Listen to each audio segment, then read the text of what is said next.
Hi, this is Dusty, and I look forward to talking to you today about 3D coordinate systems. As of now, all of our graphs in rectangular coordinates were two-dimensional.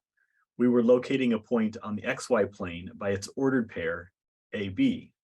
But we live in a three-dimensional world, physical, of course. So to locate a plane in space, we use the ordered triplet ABC and use three axes, x, y, and z. These are three number lines that cross each other at their zero with 90-degree angles. This point is called the origin and has coordinates 0, 0, 0. You can see that on this picture here, or here's your origin at 0, 0, 0, your x-axis, y-axis, and z-axis. The way we like to think of their position is shown in the diagram with the right-hand rule, or you can see it in the video here, like this, where your pointer finger is going to go along the x-axis, middle finger along the y-axis, and your thumb is going to go along the z-axis. Just pausing for a second to make a historical note. It may be helpful to learn that while you've previously learned about geometry and algebra separately, the approach that we take in calculus is called analytic geometry, and it combines both geometry and algebra. Your skills in both areas will be useful.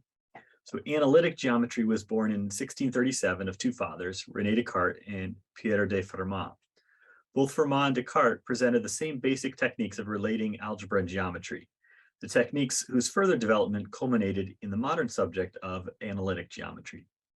Both men came to the development of these techniques in part as an effort of rediscovering the lost Greek techniques of analysis. Both were intimately familiar with the Greek classics, and in particular with Pappus, whose theorem you may have studied earlier. But Fermat and Descartes developed distinctly different approaches to their common subject, differences rooted in their differing points of view toward mathematics.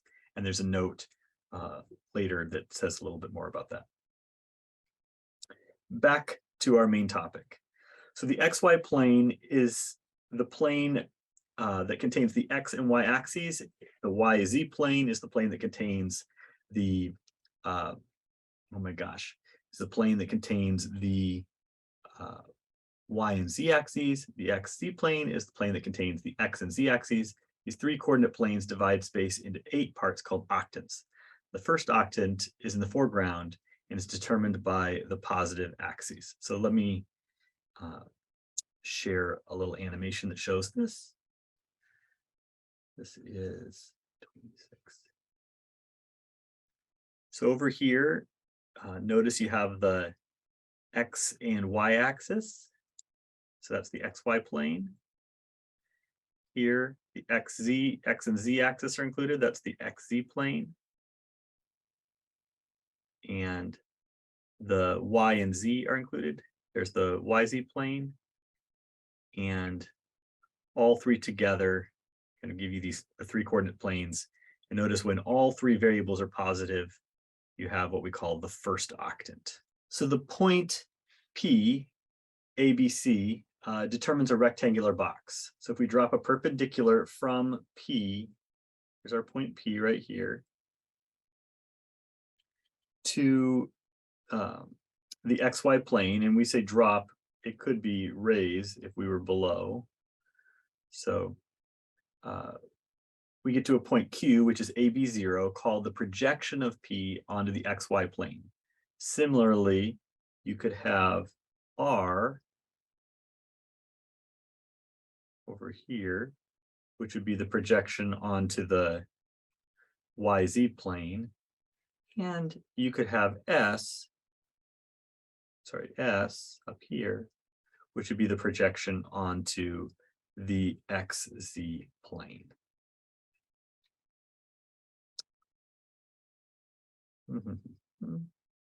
Let's see, let me write in those results for you. So they are the projections onto the YZ plane, YZ plane. And the XZ plane, respectively. So So in the picture below, the points -4, 3, -5, and 3, -2, -6 are plotted. So let's see if we can understand what's going on.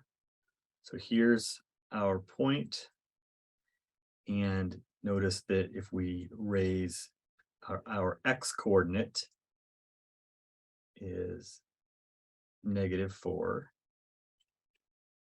our y coordinate is 3, and our z coordinate is -5. There's your point. Looking at the second example, our x coordinate is 3. So we're going to come out here by 3. Here's the point we're looking at. Our y coordinate is -2. We're going to go back along the y, and our z component is -6. Okay, so plotting points is pretty easy. It's just now you're looking at boxes instead of rectangles, like in a previous world.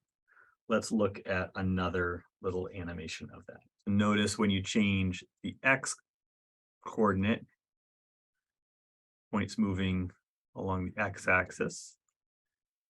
Change the y coordinate, shifting it parallel to the y-axis, and change the z component, shifting it parallel to the z-axis, and specifically parallel to the z-axis. That works. Okay.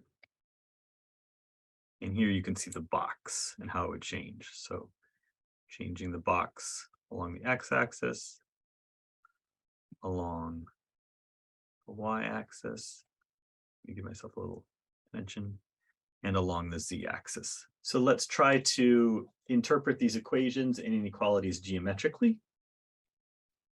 So in the first case, we ask about x equals -3. So notice that there is no y or z included. So this means you're going to have the same x coordinate for all y's and z's. So this is actually a plane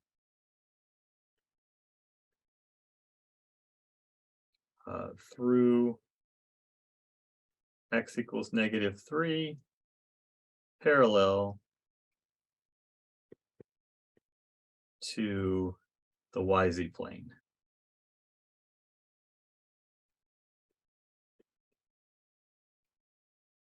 And so it'll look something like this.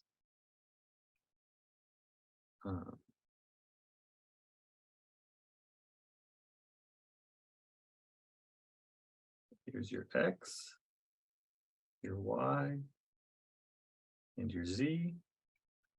And you'll notice the plane punctures right there, which is at X equals -3. And then the axis kind of continues on behind.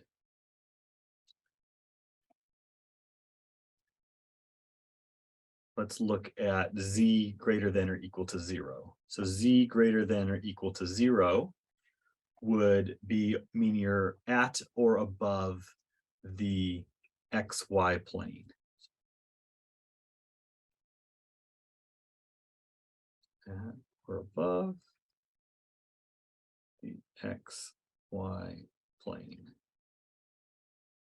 And so again, you can think about having these coordinate planes, or these axes, I should say, and this space would be everything on the XY plane. That's all this space, but it's also everything above it. So it's like half of the universe, the positive half of the universe. Or if you want a third drawing, perhaps you could picture it like an infinitely tall box.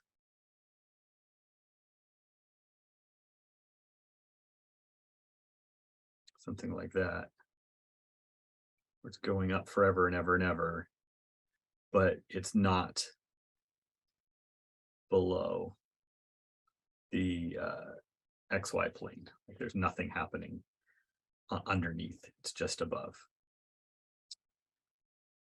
Okay. Let's look at C. So in C, we have Z equals 0, so that means we're on the XY plane, and then it says X is less than or equal to 0, Y is greater than or equal to 0. So imagine that we have our axes, X, Y, and Z, and we know we're going to be on the XY plane, but we want to be where X is less than 0. That's back here. And we want to be where Y is greater than or equal to 0. That would be over there. And so our region would be that part of the XY plane that is back here.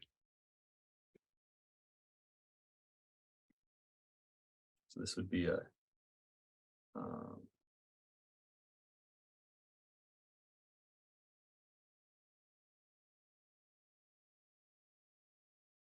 if we were in 2 dimensions, so we have x0, x negative, and y positive, this would be like the second quadrant, but we're in 3 dimensions, so we don't really talk about quadrants in the same way. And in our last example, we want to look at where x is greater than or equal to 0, y is greater than or equal to 0, z is greater than or equal to 0. This is what we call the first octant.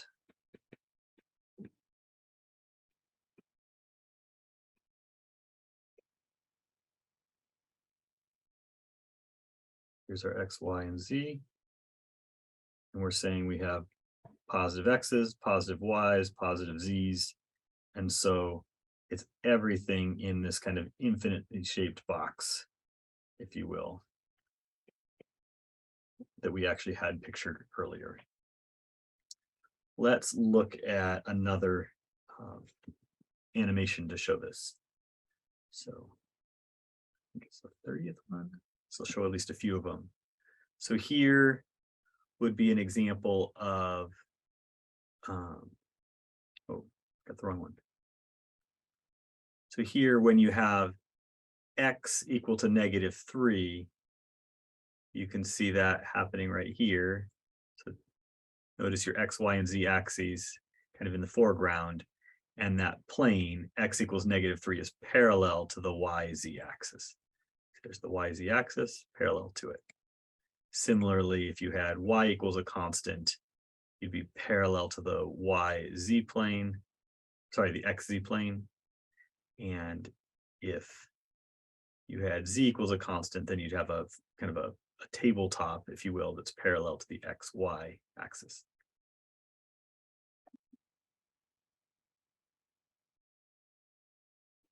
Very good. Let's keep going.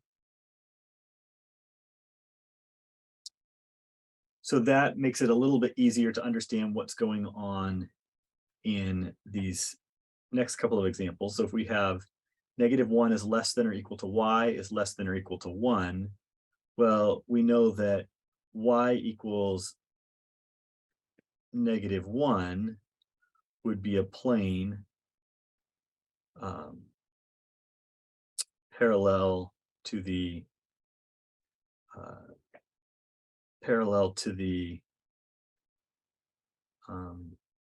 xz plane, and we know that y equals +1 would also be a plane parallel. And so it should be pretty obvious that what we're talking about here is all of the space in between, like the solid, infinitely solid space that's in between these planes, like in going out and up and down forever and ever. It's kind of an infinite sandwich, if you will. Y equals -2, z equals 2. So what's interesting here is that both y and z are labeled, but x is not. And so this is an example of a line. So you imagine you have your coordinates axes, And so we want y to equal -2. We have y equals -2. We back a ways. And we want z to equal 2. So it's going to be up a ways. So there's a point there. But this is this point when x equals 0. And so we want to allow for all x's. And so we would have a line in 3 dimensions. Describe and sketch the surface in R3, that'd be 3 dimensions, represented by the equation x equals z. So again, we draw our coordinate axes, or x, y, and z. And then we think about the line x equals z as being similar to x equals y, except for now you're going to be on the xz plane. So you're going to have this line kind of cuts up. But that's just on the xz plane. And so we need to continue this everywhere for be true for all y's. And so it's a plane.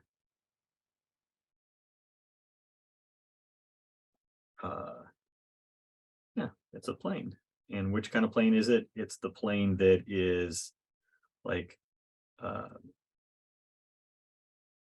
maybe you could think about it as halfway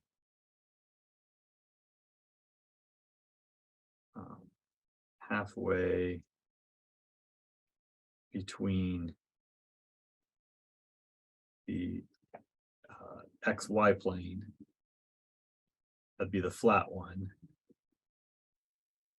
and the yz plane, h. Which points x, y, z satisfy the equation x squared plus y squared equals 4 and z equals 5.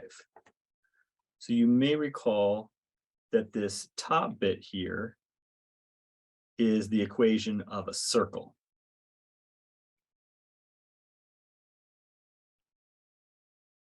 Okay. And similarly, z equals 5, we've learned that z equals 5 is a plane parallel to the xy plane.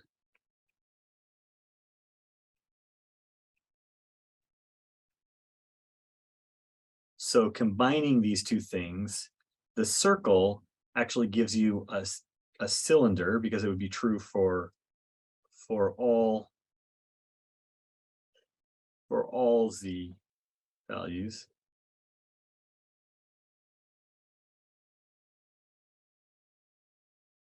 Okay, but and so this is that whole circle, or maybe I could say circle or even a cylinder. And we'll talk about those cylinders more in when we hit section 12.6, I believe. But then what we care about is the part where z equals 5. And so that would be some plane that's up here, z equals 5. And so it shouldn't be too difficult to see that the combination of these two things is a disk like this when z equals 5. It's sort of above the circle, x squared plus y squared equals 4. So it's just this kind of floating disk, if you will. And last of these, what is the equation x squared plus y squared equals 1 represent as a surface in R3? Well, we actually just answered that. That would be a cylinder.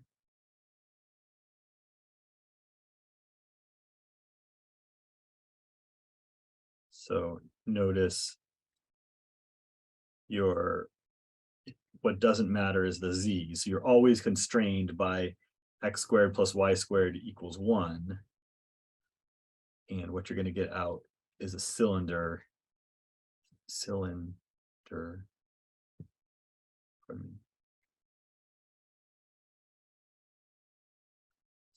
cylinder, radius 1, centered on the z-axis. All right, so again, the key here is that we are learning about 3 dimensions. So a lot of what we're doing is just finding analogs between 2 dimensions and 3 dimensions. So we found distance between 2 points in 2D. Now we're going to find the distance between 2 points in 3D. So to create a formula for the distance between 2 points, P and Q, in 3 dimensions, assume the given sketch. And let me open up the animation for this particular one. So notice we're looking for the distance between these 2 points. In this case, it's P and Q. And the key observation is that to do that, we think about making 2 triangles on the plane. And so if you have a triangle on a plane, you can find the distance between, you can find the hypotenuse using the Pythagorean theorem or the old-fashioned distance formula.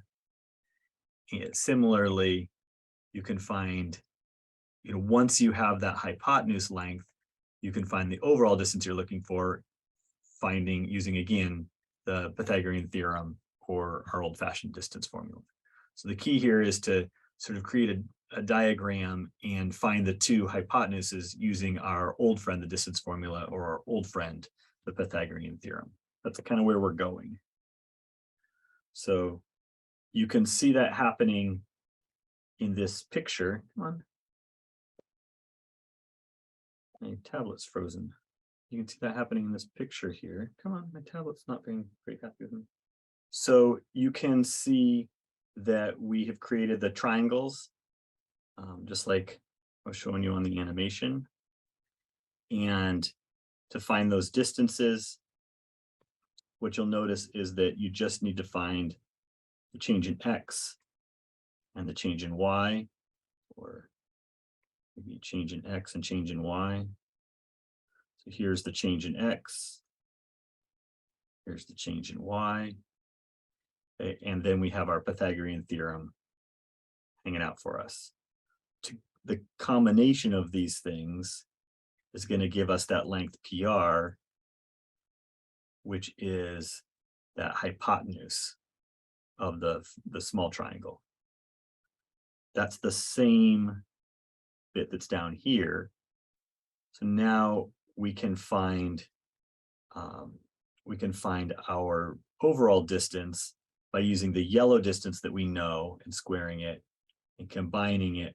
So there's our yellow distance, combining it with this distance, which we would find the same way, difference in z coordinates.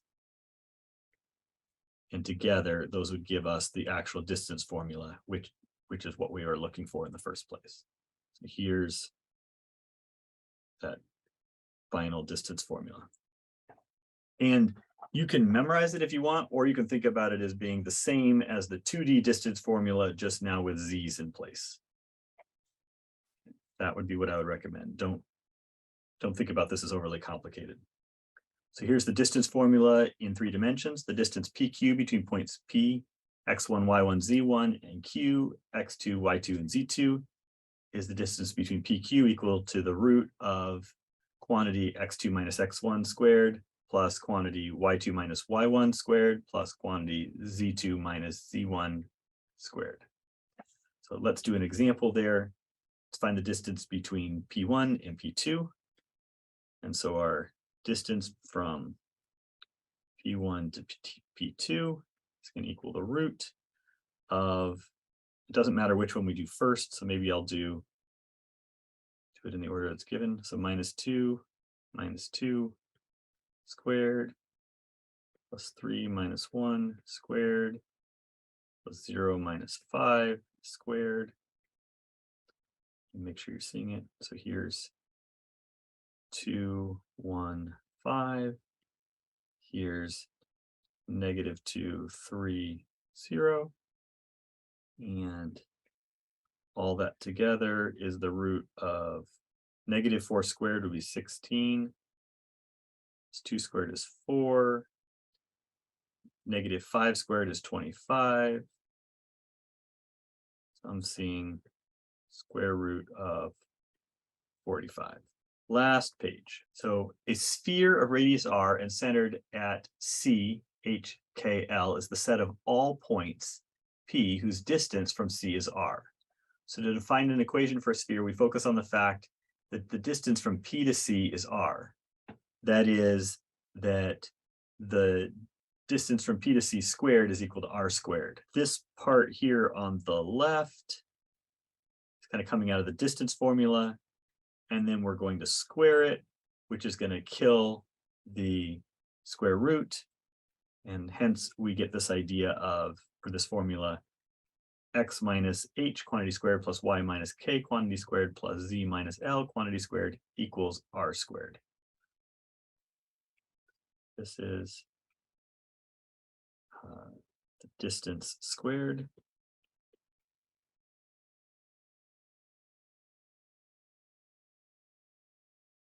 And this is always r squared. Let's look at another animation of that. All right, so here's the ball. Notice where it lives. Okay, and so you can move the x coordinate, you can move the y coordinate, you can move the z coordinate. Okay, and of course the radius is changing. See, some maybe might help you to see that notice that the distance, if I move the point on the sphere, the distance on the sphere is always the same from the center out to the boundary, which is kind of cool. So here we are again. Here's our equation of the sphere. An equation of a sphere with a center C at HKL and a radius R is x minus h squared plus y minus k squared plus z minus l squared equals r squared. And in particular, if the center is at the origin, then the equation of the sphere is just x squared plus y squared plus z squared equals r squared. This is going to be common. You probably want to have that one memorized. So if I want to find the center and radius of a sphere, x squared plus y squared plus z squared plus 3x minus 4z plus 1 equals 0, I need to get it in that other form. And so the key is going to be to complete the square. And so we're going to separate out the x terms, the y terms, and the z terms, and see how all that works. So if I start with my x terms, so x squared plus 3x, and then we do our little scratch work. We take that 3, we divide it by 2, and we square it, and we get 9/4. So we're going to add in 9/4. That's our completed square. If we add it on the left, then we also have to add it on the right. Okay. So there's all of our x stuff.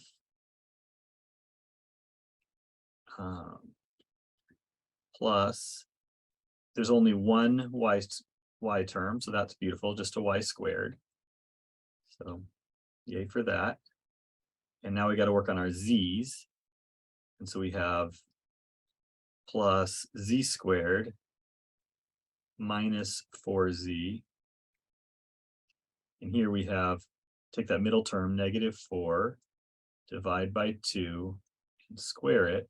-4 divided by 2 is -2, squared is 4.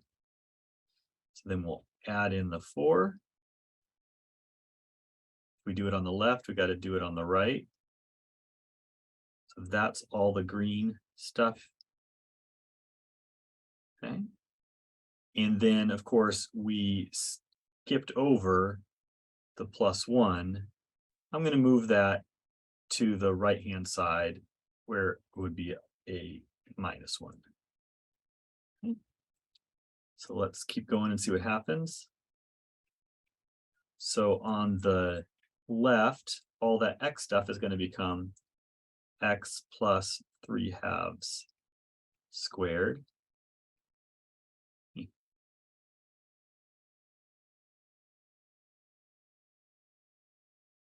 And you'll notice that this 3/2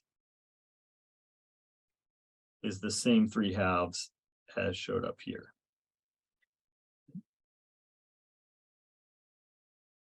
Plus y squared plus, and then I've got z minus 2 quantity squared. And you'll notice that this minus 2 is the same one that showed up. Let me change that color. That was a little hard to read. What do you think? I think I'm stuck. I don't see any other highlighter colors. This minus 2 is the same as that minus 2 there. And then on the other side, I have 9/4 plus, if I put all this stuff into fourths, I'd have 9 plus, well, I've got 3 there. 9 plus 12 is 21, equals 21/4. And so we have a circle or a sphere centered at 3/2, 0, oh sorry, negative 3/2, 0, 2, with radius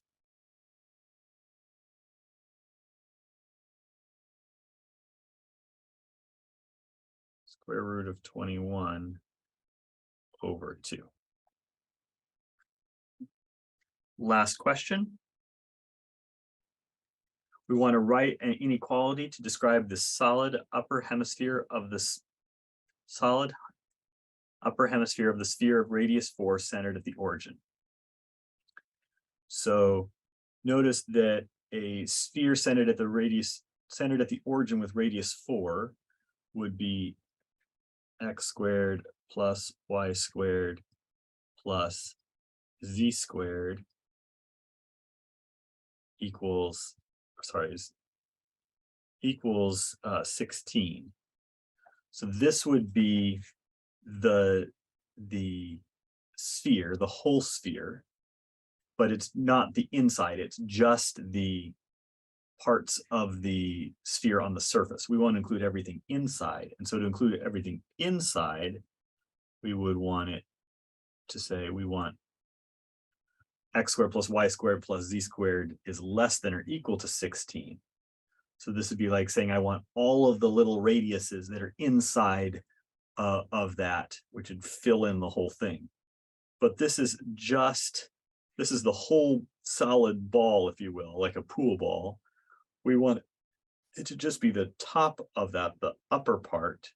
So then we would add on statement and z is going to be greater than or equal to 0.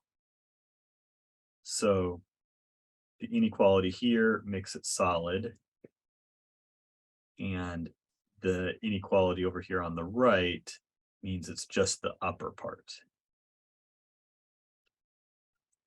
Alternatively, you could solve for z, and so if you solve for z, you would end up with z is like of the straight inequality, z equals square root of 16 minus x squared minus y squared. And this would be a plus or minus. And so since we want the upper part, you would simply choose the plus. And since we want to include everything that is at this surface or below, we might say that z has to be less than or equal to that quantity. So this would be another solution. So solution 1 is all this stuff. Solution 2 looks like that. Both should work. And that about wraps it up. So thank you for sticking with me for this lesson on 3D coordinates. Take care of yourselves.